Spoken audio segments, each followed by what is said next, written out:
Hey, this is Mark from The Outfit. You're listening to the Brutally Delicious podcast.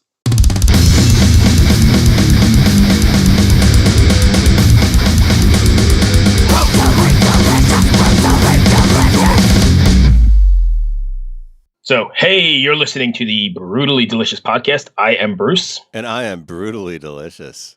My name is Chris. Oh, that is sexy. Hey. I just got quite excited.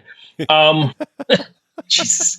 I don't know how we compete with our last interview because that was absolutely off the charts, but well, we'll have to let him know he has to step up his game. Yeah, that's right.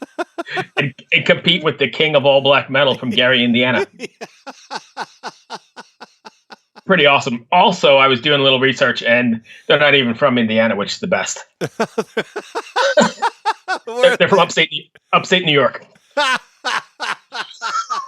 So the fact that he had that whole myth going on is just great.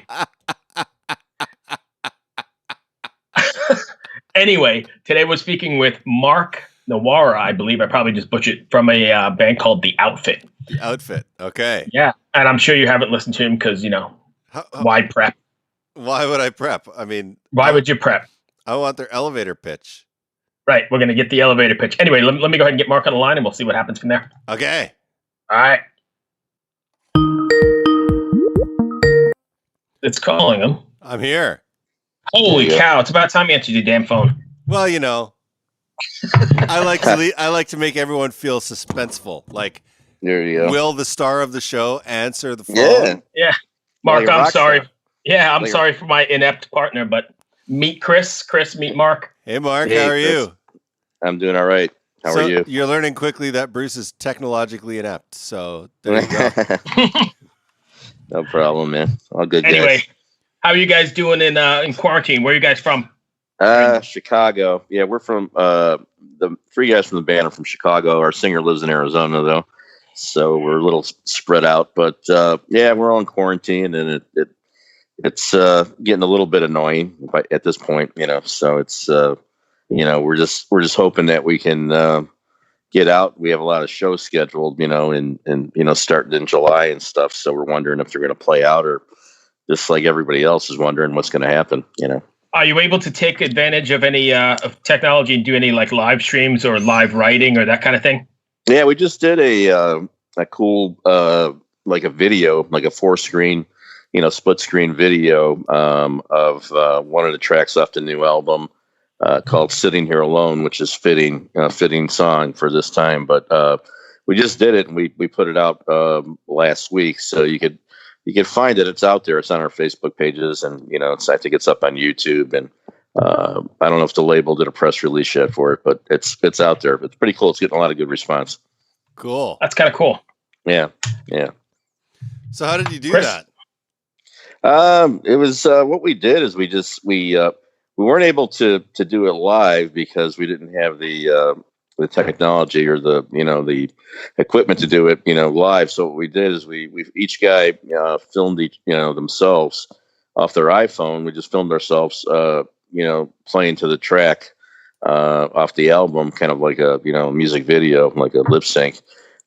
We each guy filmed themselves, and then they sent the video back to me, which I put through my iMovie and just did the split screen thing and synced the music up and edited it up, and it came out good. I was actually shocked myself. So it was pretty cool. So was it difficult to sync them? No, it was weird. That's the weird part. I mean, it was very easy to sync because that's what I was worried about. I thought it was going to be a problem, but we each played to the WAV file, and for some reason, man, it just synced up really well. It was like magical. It looks great.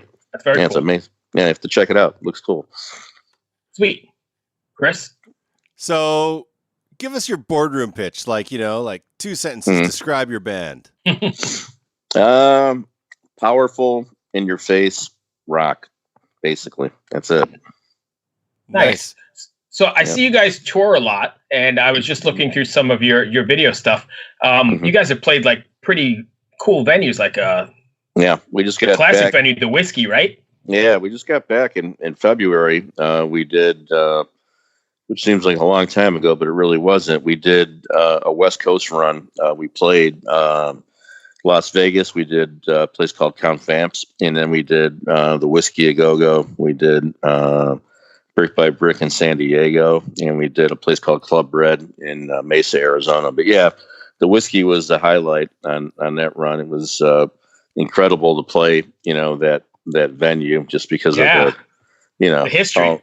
The history of it is insane, and you're just on stage there, and you're thinking about all the bands that have played there, and you're sitting upstairs in the dressing room, which it's just pretty cool. It's crazy. So it was a good time. It was a good run, good show, and we were excited to do it, and hope to go back sometime soon. Does the whiskey have a particular smell compared to other venues? What the hell? Not really. It's old and smelly like the rest of them. So it's it's nothing like when you walk in. It's not like, holy shit, this place is, I mean, I'll tell you, the real nice club was Count Vamps in Vegas. It was really high line, really nicely done, newer. It looks like they just remodeled the whole place, but amazing, stage, lighting, sound, all that stuff. Really nice. Nice. Yeah. So how does it make you feel when the energy and the power you envisioned while putting these songs together in the studio or writing in your writing room come to live on stage in front of a crowd? It's fantastic, man. It's just it's great. It's great to see the crowd reactions to each song. You really don't know when you're writing them and you're recording them and all that. You have an idea, what's gonna hit the fans well, but sometimes it throws a curve at you, and songs you think that are gonna have a big impact don't, and then the ones that you least expect come out and kick some butt. So it's weird. It kind of happened with our first single that we're going with off the album, which is going to go to radio, I believe at the end of April, because it got pushed back when all this stuff was going on. The song "Come Alive," it was the last song that we had written for the album. We're like at 9 songs and we needed 10. We're like, come on guys, let's get this last one done. And the last one, Andy came up with a melody and he wrote it and sent it in, and we all thought, all right, yeah, this is cool. This is good. It's maybe not a single. It's a good album track, and that one happened to turn out great. And that's the one everybody's keying in on for the single now. So weird. So along those same lines, Chris, I'll let you jump in a second, but along those same lines, when you're writing, are you writing songs for the song's sake, or are you writing songs for how they come across on the stage? Like this would be a good part for a crowd sing along or that kind of thing. Nah, we don't really think that way. I mean, basically we just, the way we write, I mean, we come up with the ideas. I think the way we get our own sound is we come up with the basic idea. Andy will come up with the basic idea, and then each guy will add their, like I'll write the drums. My brother Matt will write the guitar parts. Mike will come in and do his bass thing. So we all kind of like, put our own little, magic dust on the song, and it comes out the way it comes out, and that's the way we go. We're not really aiming to, this one's a single, or this is that, or this is this.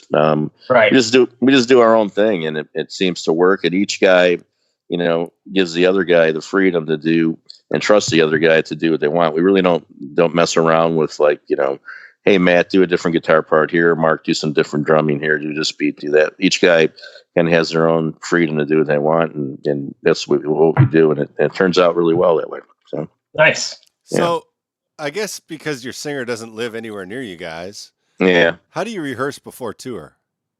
What we'll do is they'll come in. We come into Chicago, and we'll get together. A few days or a week or so before we go out and play, and we'll just run through the set. Mike, the bass player, Matt, and myself will practice all the time. So we'll get together, like probably 2 or 3 times a week, and just stay tight as the backbone. And then once we're ready to go out and tour, do shows, Andy comes in, and we plug him in, and we rehearse for a while, and then we're ready to go. Nice. Yeah. So I guess a lot of the writing then happens over the internet. Pretty much, yeah. I mean, it's I mean, basically the way it works is Andy will come up with the melody. He'll send like an MP3 of the basics of the song, and then he'll send it to all of us. We'll listen to it.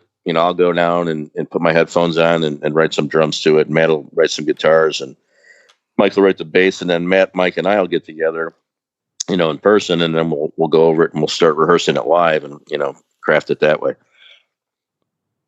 Gotcha. Yeah. Cool. Yeah. Chris? Well, I'm just wondering, like, this whole time in the world is so crazy right now. Yeah. Like, it's unprecedented. No one's ever had to go through this before.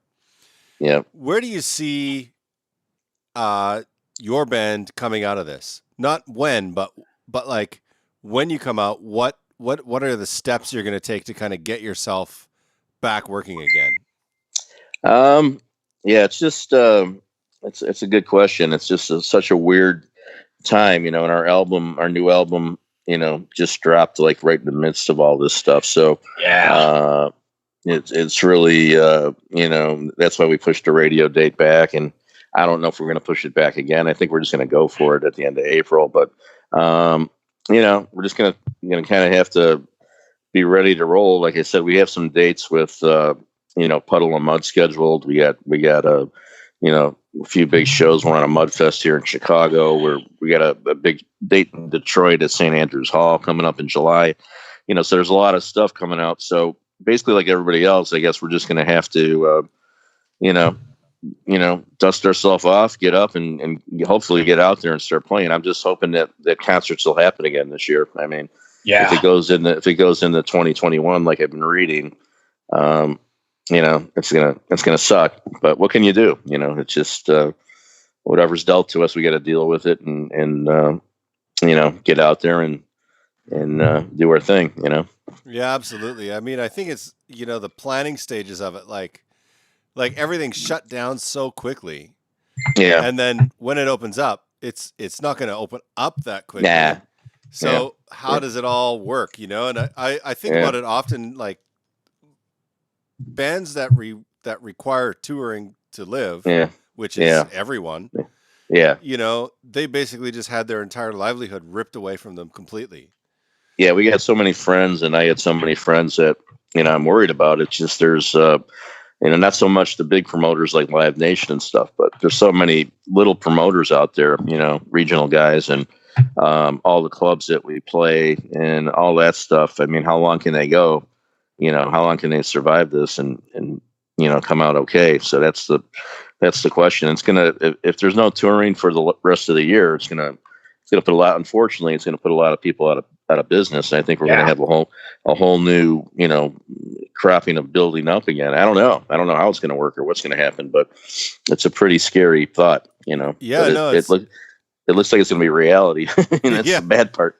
Yeah. So, I kind of think though that out of this, we're probably going to end up with some of the best music that we've ever had, because people are locked up and they can't do anything, and there's a lot of emotions that are happening.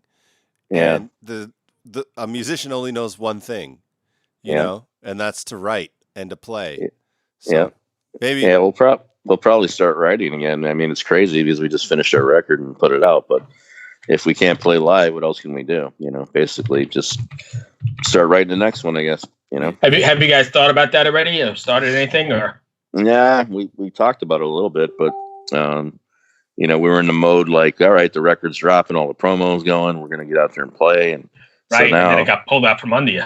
Yeah, it got pulled out. So we haven't started writing anything yet, but if this continues, I guess that's what we'll just start cataloging songs for new stuff, it's really disappointing. I mean, there's a lot of people now that have really, really big problems, and I'm lucky, my family's lucky, and my bandmates are lucky right now. Nothing major is happening. No one's sick. No one in their family is sick. So I can't complain about anything. I mean, I just hope that this thing can resolve somehow. Not sure how, but it just seems like a time we've never lived through anything like this. It's crazy, So it's very odd, yeah. So we'll see. how it plays out. But I agree with you. I don't think anything's going to open up super quick. If it does open up, and it's going to be a gradual thing. And I don't know how confident people are going to be to even go out to shows or, anywhere, restaurants. Yeah, sitting in crowds and stuff. I don't know. I mean, I've thought about that myself. I don't know what it's going to be like, going to a sold out show anywhere. Yeah. Yeah, it's going to be tough. I mean, for a lot of people to even, get out there and do it. So I think until there's a vaccine or something, or they start doing massive, testing or what, I don't know what's going to happen, but they're going to need to do something to get rid of it, so we'll see. Hope for the best. Oh yeah.